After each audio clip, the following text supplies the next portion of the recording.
물론 여긴 국민 라디오.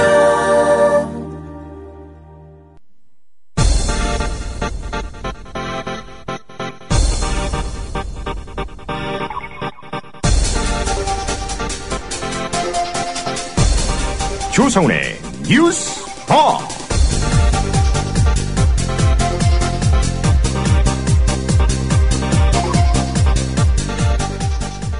청취자 여러분 안녕하십니까? 조상훈입니다. 이명박 정권의 해외 자원개발, 말로는 자원외교였지만 실제로는 단군 이래 최대의 국부 유출이었다. 이명박 전 대통령을 직접 조사해야 한다. 네, 새정치민주연합 자원개발 국부유출 진상조사위원장인 노영민 의원의 말입니다. 이명박 정부에서 해외 자원개발을 담당했던 인사들은 일단 투자를 했으니 지켜보자고 주장합니다. 하지만 해마다 천문학적인 돈을 추가로 쏟아부어야 하는 상황이어서 박근혜 정권이 철수를 결정한 사업도 있습니다. 기막힌 혈세 낭비의 실태, 오늘 노영민 의원과 함께 짚어보겠습니다. 정의당 지도부가 경북 경주시 월성 원자력발전소 1호기를 찾아가서 현지 조사를 벌였습니다. 이번 조사는 5년 전 핵연료봉 이송 과정에서 발생한 방사능 누출 사고의 진상을 파악하는 데 목적이 있었습니다. 한국수력원자력은 뭐라고 해명했고 또 지역 주민들은 이 사건을 어떻게 바라보고 있는지 어제 현장을 다녀온 정의당 김재남 의원 얘기 들어보겠습니다. 11월 7일 금요일 뉴스바 잠시 광고 듣고 시작하겠습니다. 사람이 온다는 건 실은 어마어마한 일이다. 그는 그의 과거와 현재와 그리고 그의 미래와 함께 오기 때문이다. 한 사람의 일생이 오기 때문이다. 정현종님의 시처럼 한 아이의 일생을 만나는 마음으로 교육하는 학교가 있습니다. 아이들에게 고향이 될 작은 시골 학교, 16년의 대안학교 푸른꿈고등학교에서 아이들을 기다립니다. 문의 전화는 063-323-2258, 323-2258, 검색창에 푸른꿈 고등학교를 검색해보세요. 차 살 때 어디서 검색했어? 카넥트요. 차 살 때 어디서 견적냈어? 카넥트요. 차 살 때 어디서 할인받았어? 카넥트요. 카넥트 모르세요? 구글 플레이 스토어나 애플 앱스토어에서 다운받은 앱이요. 차량 재원, 이미지 검색부터 결제 조건에 따른 견적 비교를 한 방에 차 살 때 찾는 앱 카넥트를 지금 다운받으세요. 자동차의 모든 것 카넥트. 넥트 카넥트.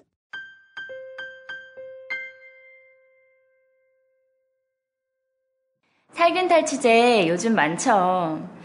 향기도 다양하고 성분도 다양한데 우리 아이들 방에 그냥 뿌리기에는 마음에 좀 걸려요. 향기는 좋은데 안심해도 되는 건가요? 아이들이 얼마나 민감한데요. 우리 아이들 방에 뿌리는 건 안심하고 믿을 수 있어야 될 것 같아요. 이제 우리 아이 방을 자연 휴양림으로 만들어주세요. 피톤치드 캡슐 톡톡. 강력한 천연 항균은 기본. 피톤치드의 향기로움을 더해 기억력과 집중력을 향상시킵니다. 베개에 톡톡, 이불에 톡톡. 피톤치드와 함께 편안한 잠자리 톡톡. 검색창에 네이처 아이를 검색해보세요. 전국 약국에서도 판매 중입니다. 냄새 좋지? 엄마, 냄새 좋아. 이웃나라 일본 연금 제도는 어때? 2012년 기준으로 일본은 모든 국민에게 기초연금 77만 원을 지급하고 노동자에게는 별도로 후생연금 208만 원을 주고 공무원들에게는 공무원연금 282만 원을 지급한대. 그럼 국민들에게는 기초연금 77만 원에 208만 원을 더해서 285만 원을 주는 거네. 그렇지. 일본은 공적연금만으로 노후생활 70%를 책임져 주는데 우리나라는 사적연금과 국민연금 모두 합해서 노후생활 보장률이 30%밖에 안 돼. 그래? 우리나라와 일본 차이가 많이 나네. 국민 여러분, OECD 국가 중 공적연금 수준이 가장 낮은 나라가 일본입니다. 공무원연금을 낮출 게 아니라 국민연금을 공무원연금 수준으로 높여야 합니다. 공적연금 강화, 국민 여러분과 함께 만들어가겠습니다. 전국 공무원 노동조합.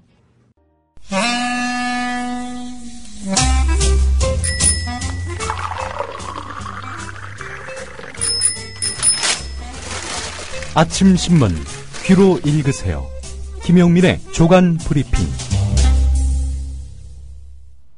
네, 11월 7일자 아침 신문 주요 기사 살펴보겠습니다. 김영민 PD 조간 브리핑입니다. 안녕하십니까? 네, 안녕하십니까? 예, 서울신문 3면이죠? 예. 누설자 찾아라. 박근혜 대통령이 가장 잘 쓰는 말, 이거라고 하지 않습니까? 김무성 새누리당 대표가 예전에 했던 말인데, 예. 색출하라. 예. 색출하라. 색출하라. 예. 이런 말을 많이 한다고 그러는데, 누설자를 색출하라. 지금 공직사회에 떨어진 청와대 하명인 것 같습니다. 총리실이 독도 입도시설 건설 계획 중단과 관련해서 지난 4일에 거짓 해명 자료를 낸 데 이어서 공직복무관리관실에 누설자를 찾아라 라면서 관련 부처 공무원들에 대한 조사를 지시했다는 겁니다. 독도 문제를 둘러싸고 관련 부처들이 서로 책임 떠넘기기를 통해서 내홍을 겪고 있는 가운데 누설자 색출 소동으로 공직사회가 더 깊은 당혹감에 빠져들고 있다는 겁니다. 예. 이 사태의 발단, 통 모르시는 분들을 위해서 설명을 드리겠습니다. 중앙일보 8면으로 가보겠습니다. 독도 입도 지원센터. 이게 뭐냐면은 입도. 그 섬에 들어가기 위한 저반시설 같은 거지요. 예. 이걸 만들려고 했는데 이거 만들면 가만 안 있겠다. 이게 바로 일본 정부의 입장입니다. 일본 눈치를 보자면 입도 지원센터 설치 외교적인 부담일 수는 있겠지만 독도는 명실상부한 우리 영토 아니겠습니까? 여기다 저반시설을 짓든 뭘 짓든 왜 거기에 일본이 상관을 하며 우리는 또 거기에 왜 눈치를 봐야 하는 겁니까? 너무나 당연한 이야기이긴 한데요. 자, 지난 1일에 관계부처 장관회의가 열렸습니다. 입도 지원센터 이미 하겠다고 공언을 했고 입찰 공고까지 났습니다. 예. 그런데 건립을 보류하기로 했단 말이죠. 정치권이 반발할 것은 불을 보듯 뻔한 일이고 당장 경상북도 주민들부터 대대적으로 문제 삼을 일이었습니다. 자, 그런데 이런 반발 앞에서 어떻게 할 것인가? 이걸 놓고 이제 회의가 벌어졌단 말이죠. 회의가 벌어진 자리에서 총리도 있었고 외교부 장관도 있었고 해양수산부 장관도 있었고 그랬는데 예. 여기서 다른 장관들은 이 국민들의 반발이 만만치 않을 것 같다. 신중에 신중을 더해야 된다. 라면서 우려를 표했던 반면에 윤병세 외교부 장관만 이거 보류해야 합니다. 이게 목청을 높였다는 거죠. 이게 꼭 보류하기로 됐던 것이고 여기에 따른 대응 전략도 세웠습니다. 만약에 그 일본 눈치 봐가지고 그 입도 지원센터 안 지으려고 하는 거 아니냐 이런 얘기를 들을 때면은 어떻게 대응하느냐. 여기다가 입도 지원센터를 만들면 환경이 파괴가 되고 독도 자체가 이제 천연기념물 네. 지정이 돼 있지 않습니까? 또 문화재의 파괴 문제도 있다. 이런 식의 대응 논리를 만들 것을 함께 구상했다는 겁니다. 이게 또 문화일보를 통해 어제 보도가 됐단 말이죠. 이게 새어나간 경위를 지금 파악해서 예. 누설자를 색출하라. 예. 이런 얘기인 거죠. 그렇습니다. 예. 그럼 이 기사가 지금 나오지 않았습니까? 예. 이걸 누설한 사람은 또 누구냐? 예. 이자도 색출하라 그러겠네요. 예, 그렇죠. 이게 어떻게 신문에 또 보도가 됐어? 예. 외교부와 총리실에 따르면 홍윤식 총리실 국무 1차장은 이상진 공직복무관리관에게 외교부 등을 포함해서 발설자를 찾아내라고 지시하면서 일부 직원들에게 함구령을 내렸다는 겁니다. 예. 이런 것까지 다 발설이 됐습니다. 발설자가 총리나 장관일 경우에는 어떻게 합니까? 그러면 박근혜 대통령이 칼을 뽑으시겠죠. 일단 그 회의에 참석한 사람들을 지휘 고하를 막론하고 조사를 해야죠. 예. 좀 불리한 내용이 있으면 국민들한테 감축이 급급한 정보. 민낯이 드러난 거 아닙니까? 예. 예. 그래서 이 발설한 사람이 누구냐? 또 이걸 또 어떻게든 은폐해보려고, 앞으로 입막음하려고 그 기도를 한 거 아닙니까? 이것도 또 드러났고요. 공직사회에 대한 총체적 레임덕이 시작된 거 아닌가, 그런 생각도 전 해봤습니다. 자, 예산 얘기 한번 해보겠습니다. 전국 기초단체장들, 시장, 군수, 구청장. 전국 기초단체장들이 기초연금과 무상교육 등 국가 사무 비용을 전액 국비로 충당하라 이렇게 요구했습니다. 기초연금, 무상보육 이거 저 박근혜 대통령 대선 공약 아닙니까? 또 박 대통령은 무상보육과 관련해서는 이거 뭐 중앙정부가 책임져야 되는 것 아니냐 이런 식의 이야기를 했단 말이죠. 뒤이어서 한겨레 기사를 통해서 또 소개를 해드릴 텐데 따라서 이거는 국가에서 중앙정부에서 알아서 하시라 이렇게 요구했단 말이죠. 시도 교육감들은 내년 10월부터 12월 분 유치원 교육비 예산을 당겨서 내년 초 2개월에서 3개월에 어린이집 보육비로 일부 편성하고 나머지 보육비는 정부가 책임질 것을 촉구해서 복지 재원을 둘러싼 대치가 확산되고 있습니다. 뭐 한마디로 이야기해서 디폴트 선언을 한 거죠. 우리 감당 못한다. 우리가 이거 어떻게 할 방법이 없다. 중앙정부가 책임지라. 이렇게 나오고 있단 말이죠. 예. 근데 이 사안을 놓고 또 관점을 달리해서 보도하는 그런 매체들도 있습니다. 네. 그러니까 무상복지가 힘겨워서 예. 이 기초자치단체장들이 예. 디폴트를 선언했다. 예. 중앙정부가 책임져라의 방점을 두면 예. 이 시장 군수들이 이거 정부 책임을 물었네? 예. 라고 받아들일 텐데 예. 앞서 말씀드린 대로 또 쓰면 네. 이거 무상복지 문제 있네. 네. 또 이런 인식을 심어주는 거거든요. 그 조선일보가 대표적인 신문 아니겠습니까? 뒤이어 또 그 기사 소개해드리겠습니다. 경향신문 6면으로 가보겠습니다. 경남교육청이 올해 초 경남도가 학교 무상급식 지원과 단계적 확대를 약속한 합의서를 공개했습니다. 뭐 잘 아시는 대로 홍준표 경남도지사는 무상급식 지원 없다 이렇게 나오지 않았습니까? 박종훈 경남교육감을 상대로 해서 그 교육청 도청에 감사받아라 이 전대미문에 이런 요구를 했고요. 그것도 뜬금없이 했다는 거 아닙니까? 박종훈 교육감 이야기는 뭐 도청하고 교육청 사이에 무슨 갈등이 있었던 것도 아니고요. 뭐 문제시될 만한 일도 없었는데 갑자기 난데없이 하루아침에 홍준표 지사가 감사받아라 이러면서 이제 딴족을 걸기 시작했는데 박종훈 교육감은 그런 전례도 없을 뿐더러 아니 도청이 무슨 권한으로 교육청에다가 감사를 요구하느냐 이렇게 나왔단 말이죠. 그러자 뭐 그냥 기다렸다는 듯이 그렇다면 우리는 무상급식 예산 지원 없다 이렇게 선언을 했단 말이죠. 자 그런데 말이죠. 경남교육청이 올해 초 경상남도가 학교 무상급식 지원과 단계적 확대를 약속한 그런 합의서를 만들었다는 겁니다. 2월 17일 경남도 행정부지사와 경남교육청 부교육감이 체결한 학교 무상급식 지원 합의서 이거를 이제 박종훈 교육감이 공개를 한 건데요. 예. 합의서는 2014년 학교 무상급식의 경우 2013년 수준으로 지원하며 지원 비율은 지방비 62.5, 교육청 37.5%로 한다 이렇게 되어 있습니다. 그러니까 지방비라 하면 아마 도청에서 지원해 주는 걸 말하겠죠. 아울러 그 기초단체의 그 지원비까지 포함해서요. 예, 그게 한 62.5%라는 겁니다. 그러면서 재정 여건이 허락하는 범위 안에서 단계적으로 이를 확대한다. 식자재는 우선적으로 도내 농수축산물 공급을 확대하기로 한다. 이런 내용이 포함되어 있습니다. 예. 뭐 그렇게 2월까지만 해도 별 문제 없이 무상급식 확대, 지원 이걸 다 약속해 놓고는 이제 와서 한 가지 좀 짚어볼 대목이 있습니다. 예. 이 합의서를 작성한 게 2월 17일이고요. 네. 예, 지방선거에서 교육감 바뀐 게 6월 4일 아닙니까? 그렇죠. 예. 이전 교육감은 누구였습니까? 이전 교육감은 보수 교육감이죠. 예. 2월 17일에. 예. 예. 글쎄요. 교육감이 보수에서 진보로 바뀌었다고 무상급식 안 하겠다는 건가요? 뭐 맥락은 모르겠습니다만 어쨌든 시간상으로 보면 네. 2월 달에 합의했고 네. 6월 4일에 지방선거 있었고 그 후에 이제 어쨌든 지금 경남도 입장이 바뀌었다는 게 예. 경남도 교육청의 주장이니까요. 예. 어제 JTBC 보도를 보니까 말이죠. 무상급식에 관한 홍준표 지사의 입장이 갈팡질팡했다. 언제는 지원하고 언제는 안 된다. 언제는 또 지원하고 언제는 또 안 된다.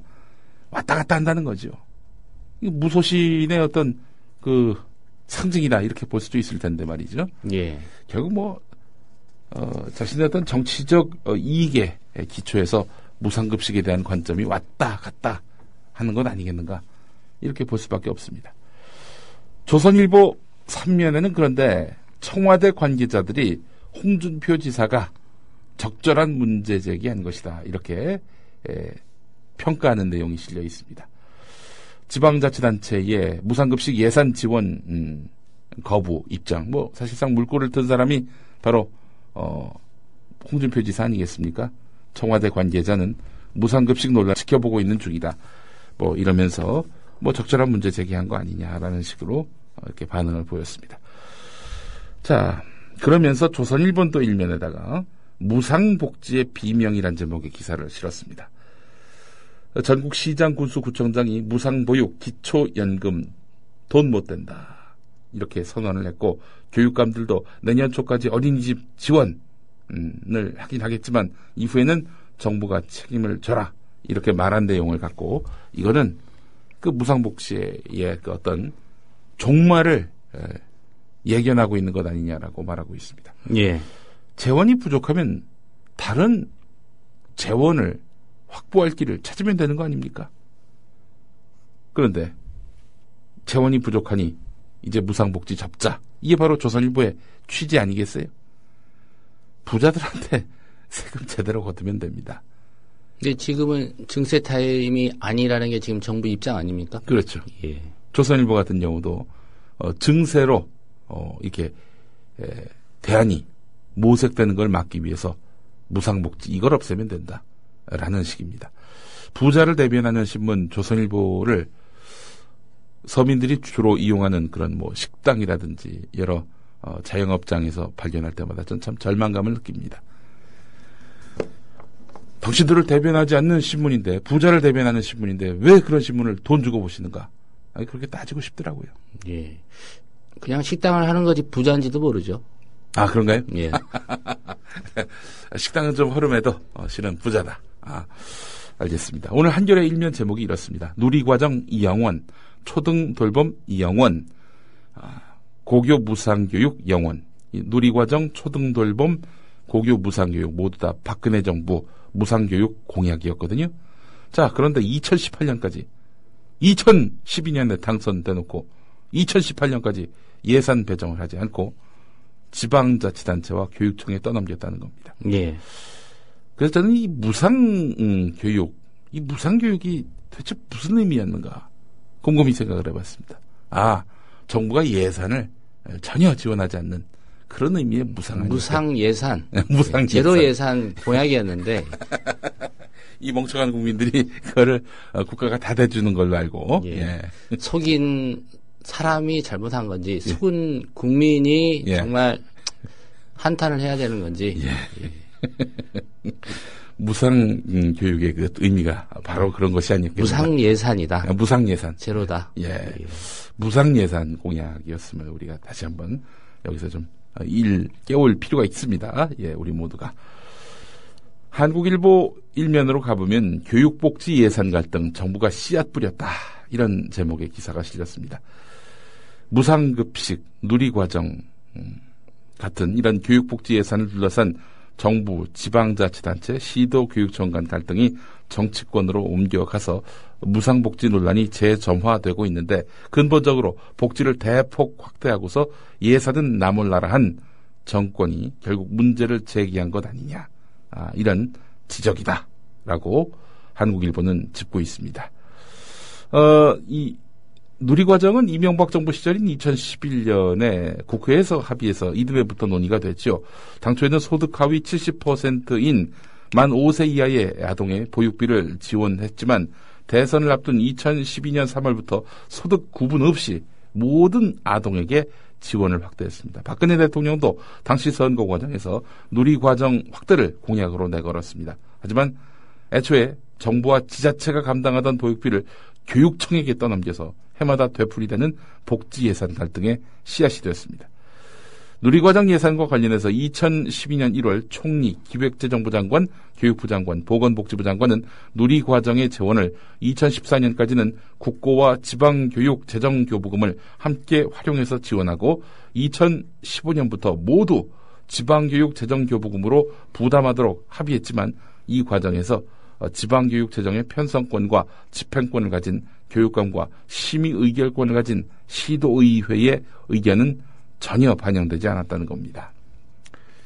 중앙정부가 감당할 중앙정부 정권의 공약, 이걸 당사자하고 전혀 합의 없이 일방적으로 교육감에게 떠안겼다, 이런 얘기죠. 예. 사실 진보 교육감이 아니라 보수 교육감들이었다면 어땠을까요? 이거 다 받아줬겠죠. 중앙정부가 우리고 우리가 또 중앙정부인데 이런 인식으로 해가지고 예, 확대했을지도 모르죠. 우리가 다 감당하겠다. 예, 이런 문제는 사실 보수와 진보의 그 기준으로 볼 게 아니라요. 예. 어떤 정책이 그래도 한 사람이라도 국민을 더 이롭게 하느냐, 네. 이걸 가지고 따져야 되는데 예. 글쎄요. 박근혜 대통령 발언을 한번 찾아보겠습니다. 한겨레 사면에 실린 내용인데요. 2011년 9월 이제 본격적으로 정치활동을 재개할 무렵에 무슨 말을 했느냐. 무상급식은 지자체별로 하면 되는 사안이다. 복지를 확충해가는 방향은 맞지만 모든 복지는 무상으로 해야 한다는 주장은 문제가 있고 실현 가능하지도 않다. 이런 말을 했어요. 그러다 2012년 12월에 출산율을 높이는 게 중요하다. 아이를 믿고 맡길 수 있는 보육시설을 확충하고 아이 기르는 비용을 국가가 지원하겠다. 0세에서 5세 보육은 국가가 책임지겠다. 이렇게 얘기했습니다. 그리고 2013년 1월에는 보육사업처럼 전국 단위로 이루어지는 사업은 중앙정부가 책임지는 게 맞다. 이렇게 말했습니다. 그러니까 결국 이런 보육사업은 중앙정부가 담당하는 것이 맞다라는 명징한 그런 표현도 있었습니다. 그러나 이건 지금 다 지방자치단체, 지방교육청에다가 다 떠넘기는 양상이죠. 국가가 책임져야 된다 이런 발언에 이제 방점이 실리는 그런 와중에 작년에 또 지자체가 재정 고갈을 걱정하면서 앓는 소리를 했었죠. 박원순 시장이 버스라든지 지하철에서 이런 어려움을 호소하는 광고도 실었고요. 그래서 논란이 됐었는데 당시 노종면의 뉴스바에 김성태 새누리당 의원이 나왔습니다. 우리 뉴스바의 새누리당 국회의원들이 출연한 전례는 극히 드문데요. 출연했던 분이 바로 김성태 의원입니다. 그때 아주 저희들한테 아주 큰 선물이나 다름없는 멘트를 남기고 전화를 끊으셨죠. 무슨 말을 했느냐. 그 국가는 지방정부까지 다 포함한 거다. 이렇게 말이죠. 예. 국가가 책임진다는 말은 지방정부도 포함해서 그 국가가 책임지는 것이다. 이렇게 말을 해가지고 하여튼 당시 그 청취자분들의 많은 그런 반향을 샀었습니다. 자, 누리과정 예산 해법은 어떻게 할 것이냐. 한겨레 사면을 보겠습니다. 지방교육청의 누리과정 예산 부족 문제가 무상급식 등 복지 축소로 불똥이 튀면서 논란이 가중되고 있는데 당장 발등에 불이 떨어진 것은 누리과정 예산 아니겠습니까? 정부가 지방채 매입을 제안했지만, 그러니까 빚을 내서 돈을 끌어와서 그렇게 해서 사업에 써라 이렇게 제안을 했지만 이게 얼마나 무책임한 얘기입니까? 그러면 그 빚은 그냥 쓰면 그만입니까? 그래서 결국 장기적으로는 증세가 답이다. 이렇게 이야기하고 있습니다. 증세를 해서 전국의 내국세 규모가 늘어나면은 교육 교부금도 늘어나게 돼서 지방교육청들도 재원 여력이 생기는 편이지요. OECD 평균 조세율이 25%인데 우리는 19.8%지요. 이런 이유로 복지 지출 비중은 국내 총생산의 9.3%입니다. OECD 평균인 21.9%의 절반도 미치지 못하는 형편입니다. 평화를 이루어가자는 겁니다. 평화가 꼭 전쟁이 없어야만 평화가 아니죠. 예. 빈부간, 양극화 이걸 해소할 수 있는 것도 해소하도록 노력하는 것도 평화의 일환입니다. 예. 수위에는 주머니가 없다고 하지 않습니까? 예. 예. 죽을 때 돈 못 가져간다는 얘기입니다. 그렇죠. 자, 이런 가운데 국회 예산정책처가 내년 재정절벽 현실화가 우려된다면서 새해 예산안에서 지출을 10조 원가량 삭감해야 한다는 의견을 제시했습니다. 눈길을 겁니다. 정부가 적자 재정을 감수하면서 확장적 재정을 편성하지 않았습니까? 이럴 때 돈을 팍팍 투자해야 돈이 돌고, 그래서 경기가 부양되고, 그래야 경제가 산다. 이게 바로 우리 최경환 초이노믹스의 상징, 최경환 경제부총리의 구상이잖아요. 자, 정부가 적자 재정을 감수하면서 확장적 재정을 편성한 것, 이것은 경기 부양 효과는 미미한 반면에 재정 건전성은 크게 나빠질 것이라는 우려도 내놓았습니다. 뭐 국회 예산정책처만 그렇습니까? 일반의 시각이 다 그러는데 유일하게 최경환 부총리만은 아니다. 돈을 써야 풀어야 이렇게 말하자면은 경제가 살아날 수 있다. 이 주장을 펼치고 있는데, 예산정책처는 그래서 예산안에서 지출 10조를 삭감해야 한다 이렇게 입장을 밝혔습니다. 한 400조 되는 예산 가운데 10조는 빼야 된다 이런 얘기죠. 40분의 1을 줄여야 된다 이런 얘기인가요? 예. 자, 이런 가운데 한국일보 오면을 보면요, 내년도 예산안에 박정희 전 대통령 기념사업이 403억 원이나 편성돼 과도하다는 그런 지적이 제기됐습니다. 중앙정부와 지방자치단체에 박정희 전 대통령 기념 예산을 취합한 결과 내년 편성 예산을 포함해서 최근 7년 동안 책정된 예산이 1,356억에 이르는 것으로 나타났습니다.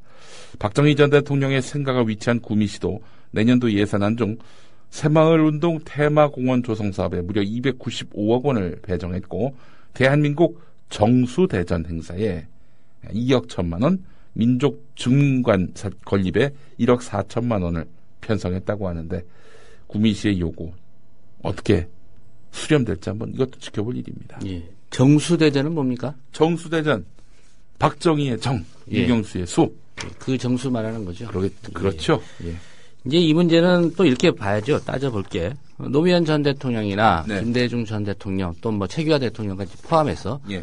이분들의 기념 사업에는 과연 예산 배정이 됐느냐, 네. 됐다면 얼마나 됐느냐, 예. 이거 한번 좀 따져봐야 될 것 같습니다. 네. 공무원 연금 관련해서 관계 기사가 한겨레 오면에 실렸는데, 새누리당의 공무원 연금법 개정안을 두고 은폐, 졸속, 허위 및 과장 논란이 연일 계속되고 있습니다. 공무원 재직 기간에 정부가 실제로 쌓아야 하는 퇴직수당 충당금을 미래 정부에 떠넘기는 명목 적립 방식의 재정 추계를 실시한 뒤 재정 절감 효과가 큰 것처럼 과장한 사실이 드러난 데 이어서 정부의 공무원 연금 보전금 지급 의무 규정을 삭제한 채 개정안을 발의한 사실도 뒤늦게 확인됐습니다. 아울러 법 개정에 따라서 공무원이 매달 내는 연금 납입액은 오르는데 정부가 내는 부담금은 현행 수준을 그대로 유지하도록 한 대목도 논란거리입니다. 그러니까 보전금 규정 요걸 삭제를 했죠. 감춘 것이고 재정 절감 효과가 있다 했지만 이건 뭐 사실은 부풀린 것이고, 정부 부담금을 제자리 상태로 만들어 놓았으니 애초에 이야기했던 그런 취지는 또 틀리고, 이런 식으로 여당의 공무원 연금법 곳곳에 눈속임이 있다 이런 얘기입니다. 자, 이런 가운데 안전행정부가 고위 공무원들 전원에게 연금개혁 서명 동참을 강요해서 논란이 되고 있습니다. 연금개혁, 지금 새누리당이 추진하는 이 연금개혁에 동의한다. 고위 공무원들 당신들 사인하라. 사실상 압박을 가하고 있다는 얘기입니다. 네. 이 법적 효력이 있습니까? 무슨 결의문 같은 거에 서명하라는 얘기인데. 글쎄 말입니다. 예. 국무총리가 뭐 담화도 발표했는데 한국일보 보도에 따르면 곧 그만둔다는데. 네. 예. 글쎄요. 말이 먹힐지 모르겠습니다. 예. 세계일보 보도를 보니까요, 주목됩니다. 새누리당 김무성 대표가 헌법 개정을 추진하지 않겠다는 입장을 정리한 것으로 알려졌다는 겁니다. 정치권 개헌 논의의 동력이 크게 떨어질 것으로 보입니다. 청와대와 한번 심하게 들이받지 않았습니까? 예. 그 뒤에 꼬리를 내리더니 이제는 개헌 논의 안 하겠다. 이렇게 나왔단 말이죠. 그간 김무성 대표 무슨 말을 했습니까? 이거 정기국회 후에는 개헌 요구가 본물처럼 터질 것이다. 이렇게 이야기를 했었는데, 개헌 논의를 하지 않겠다. 이런 입장을 밝혔고요. 이 뜻을 개헌 논의를 주도하고 있는 이재호 의원에게 알렸다는 겁니다. 청와대에게 잘 보이지 않으면 안 될 애틋한 사연이 있으신 건가요? 우리 김무성 대표께서? 왜 이럴까요? 왜 이런 약한 모습을 보이실까요? 도무지 이해할 수가 없습니다. 중앙일보 8면을 보면 문재인 의원과의 인터뷰 내용이 있습니다. 새정치민주연합 소속 친노 해체 공개 선언하겠다. 예, 개파 청산을 강조하는 발언을 했습니다. 현재 문재인 의원 내년도 당대표가 될 가능성이 가장 높은 것으로 알려져 있는데요. 이런 말도 했다고 하는군요. 내년 문재인 정치 기대하세요. 예. 대선에 대한 그 강력한 의지를 나타내서 주목됩니다. 쉬운 상황은 아닐 텐데 말이죠. 예. 예. 동아일보 일면을 보면은 동두천 미국의 기갑전투여단 해체하기로 했다. 이런 내용이 있습니다. 미국 국방부가 다른 부대에 순환 배치하기로 결정했다고 하는데 중무장하는 붙박이 부대가 없어지는 셈이다. 주한미군의 한강 이북 전력 공백이 우려된다.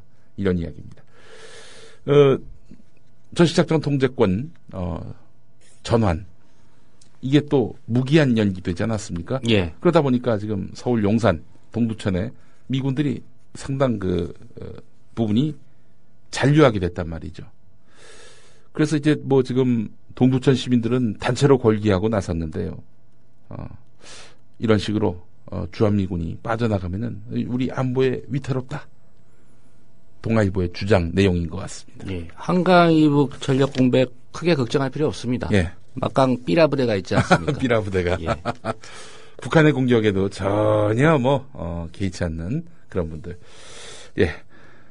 오늘은 여기까지 해야 될 것 같습니다. 시간이 없어가지고 말이죠. 이거 참 재밌는 기사가 있습니다. 동아일보 14면에 나와 있는 내용인데요. 예. 경찰이 가장 싫어하는 영화가 뭔지 아십니까? 경찰교육원이 전국 경찰관 6,187명을 대상으로 조사를 했더니 부당거래라고 합니다. 아시겠죠? 검경 간의 그 갈등이 그 영화에 녹아 있는데 예.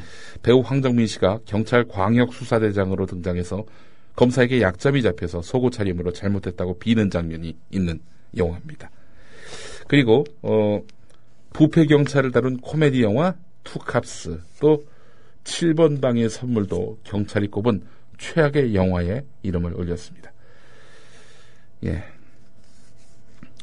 이런 경찰의 어떤 참 부끄러운 실상이 있었기 때문에 영화화된 거 아닐까요? 예. 예. 가장 좋아하는 영화는 와일드 카드군요. 네. 예. 그 다음에 공공의 적. 네. 한겨레 8면을 보면은 서울 시내 255개 법인 택시 회사들이 모인 서울시 택시 운송 사업조합이 최근 승객의 구토나 하차 거부, 분실물 습득과 관련한 배상 금액을 구체적으로 명시한 운송약관 개정안을 마련해서 서울시에 건의했는데 택시 안에서 구토를 하면 20만 원을 내도록 하는 그런 방안을 서울시에 건의했다는 겁니다. 서비스 개선 없이 승객에게 벌칙만 가중시키는 거 아니냐 이런 비판이 나오고 있다는 내용이고요. 동아일보 16면을 보면은 사이비 언론 횡포에도 오보 수정, 반론권 보장 안 되는 이런 책임 안 지는 거대 포털 네이버의 문제를 다뤘습니다. 상당히 일리 있는 주장입니다. 이 사이비 언론들이 이런 거죠. 기업을 핸들링하고 싶습니다. 광고든 뭐든 하여튼 기업들을 압박하고 싶은데 말을 안 듣는다? 그러면 그 기업에 대해서 악의적인 그런 보도를 한단 말이죠. 사실 여부와 상관없이 이럴 경우에도 일단 기사가 실리면은 오보 수정이라든지 반론권 보장이 잘 안 된다는 겁니다.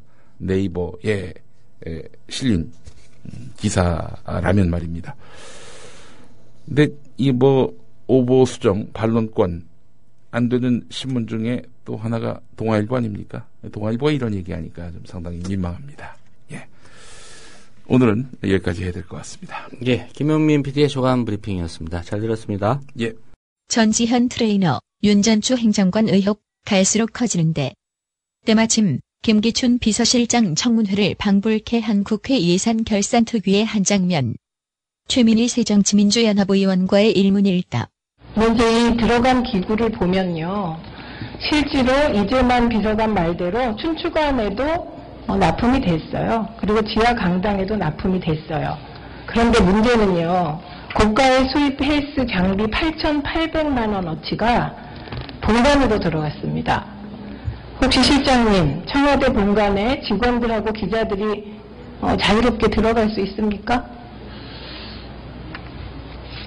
그 내용은 지금 여기 운동기구는 여러 군데 산재해 있는데 이거 순환해서 사용하는 것입니다.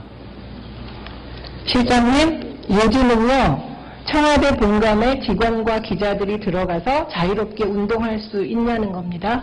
할 말이 없는 듯 처음에는 동문서 답하다가 이제는 제목. 그러다가 입을 여는데 그 서류에 뭐라고 되어 있는지 모르겠습니다만은 그 배치 장소에 대해서는 제가 알기로는 우리 직원들이 운동하는 곳과 또 대통령님이 또 운동하는 곳, 또 출입구자들이 운동하는 곳에 나뉘어져 있다고 생각합니다. 본관에 직원과 기자들이 운동하러 들어갈 수 있습니까? 본관에는 운동하는 곳이 있는지 저는 잘 모르겠습니다. 예. 직원과 기자들이 자유롭게 출입할 수 있습니까? 본관에 영무가 있으면 들어갈 수가 있습니다. 운동할 정도로 자유롭게 출입이 가능합니까? 지금 그 서류에 본관이라고 되어 있는 것에 대해서 제가 알지 못합니다. 확인할 수가 없습니다. 실장님도 본관 출입 못하십니까?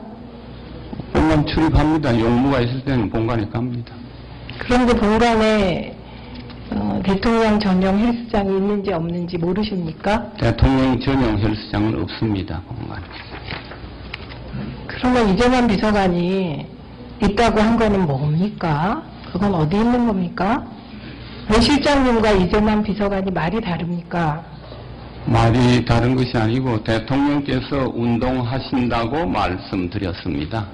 아닙니다. 공간이 있다고 답변했습니다. 그 장소에 대해서는 저는 확인할 수가 없습니다.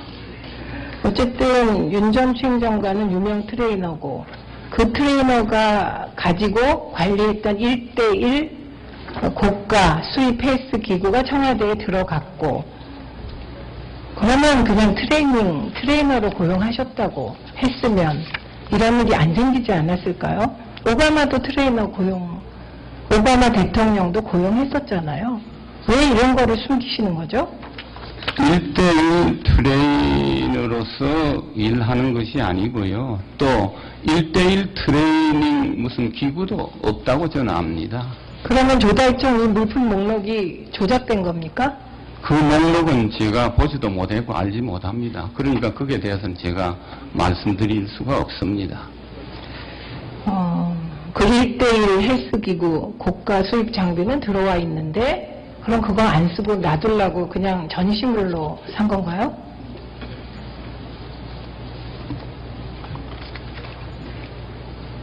동문서답 아니면 확인 못 해준다며 발뺌.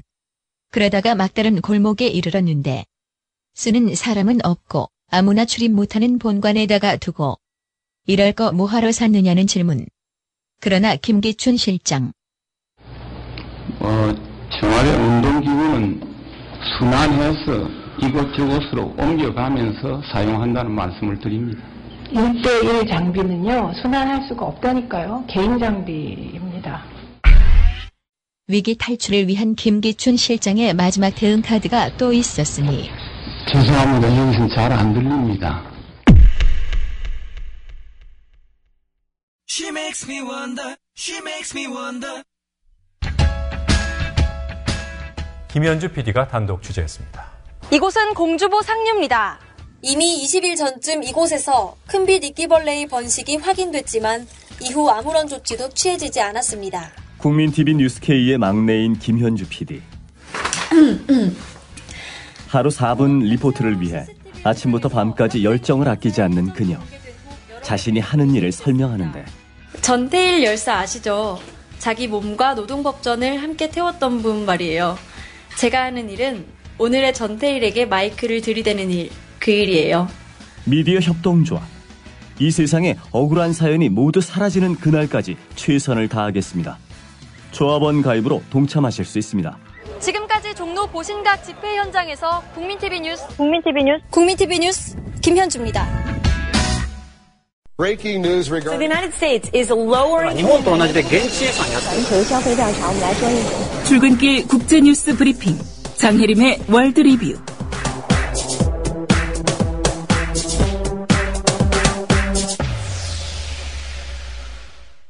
네, 밤사이 주요 국제뉴스 정리하겠습니다. 장혜림 캐스터입니다. 안녕하십니까? 네, 안녕하세요. 예, 재판도 받지 않고 13년간 쿠바 관타나모 수용소에 갇혀있던 수감자 풀려났다고요? 네, 현지 시간으로 5일 뉴욕타임즈는 미국 정부가 관타나모 수용소 수감자 재평가위원회의 결정에 따라 쿠웨이트 국적의 파우지 알 오다를 석방했다고 전했습니다. 예. 보도에 따르면 오다는 2001년에 알카에다와 탈레반에 가담했다는 혐의로 파키스탄에서 체포됐는데요. 오다는 재판도 받지 못한 채 2002년 2월에 관타나모로 이송됐고요.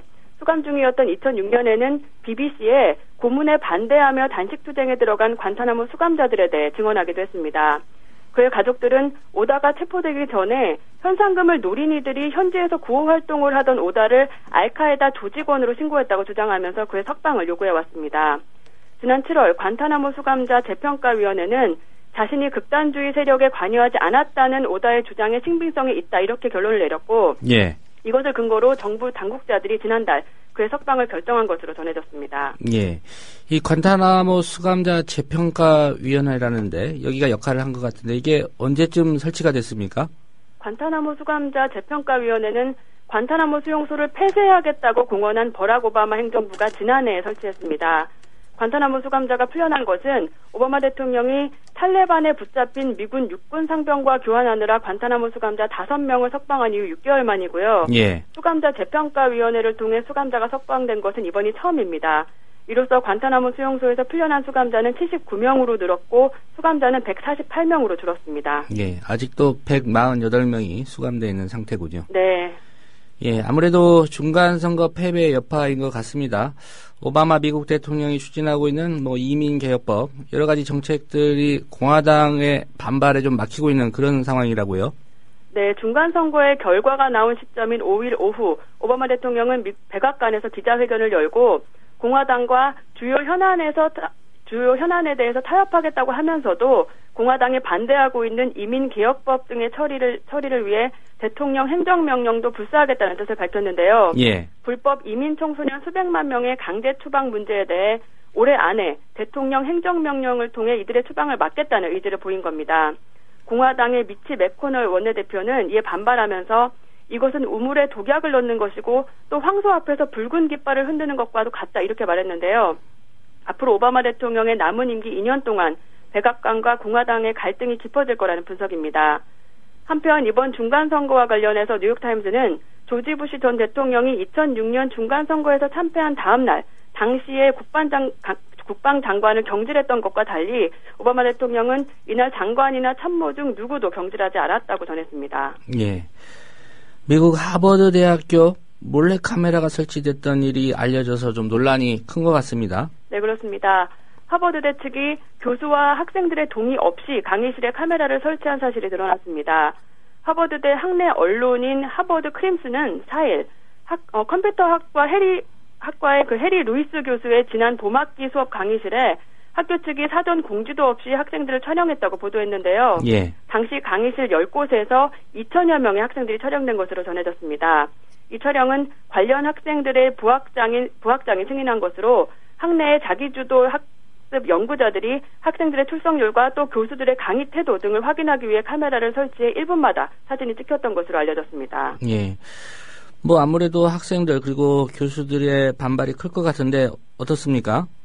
네, 교수와 학생들은 이것이 도감청에 해당한다며 학교 측을 강하게 비판했습니다. 자신의 강의실에 카메라가 설치됐던 루이스 교수는 학교 총장에게 촬영 사실을 당사자들에게 알리라고 요구했고요. 다른 교수들도 이것은 분명히 감시 행위라며 교수와 학생들에게 알리지 않은 채 카메라를 설치했다는 것이 유쾌하지 않다고 비난했습니다. 또 학생들도 학교는 학생들에게 존중을 요구하지만 학교 역시 학생들을 존중해야 한다고 지적했습니다. 논란이 거세지자 하버드대 총장은 이번 문제를 심각하게 받아들이고 있다면서 정확한 경위를 조사하겠다고 밝혔습니다. 예. 일본 언론이 아베 신조 총리의 야스쿠니 신사 참배에 대해서 우려한다 이런 입장을 전했다고요? 네, 일본 내에서 발생 부수가 가장 많으면서 또 보수 성향 신문으로 알려진 요미우리 신문은 어제 특집 기사를 통해 아베 총리의 야스쿠니 신사 참배에 대한 자사의 입장은 우려라고 소개했습니다. 신문은 태평양 전쟁 지도자에 대한 비판이 뿌리겠다며 쇼와 천황이 야스쿠니 신사를 참배하지 않는 것도 야스쿠니 신사 측이 1978년에 A급 전범 합사를 강행했기 때문이라고 밝혔습니다.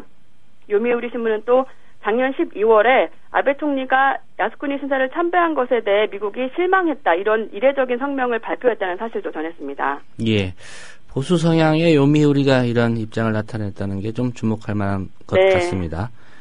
네, 2016년에 미국에서 해관보 정상회의 열리는데요. 러시아가 참석하지 않겠다 이렇게 밝혔군요. 네, 그렇습니다.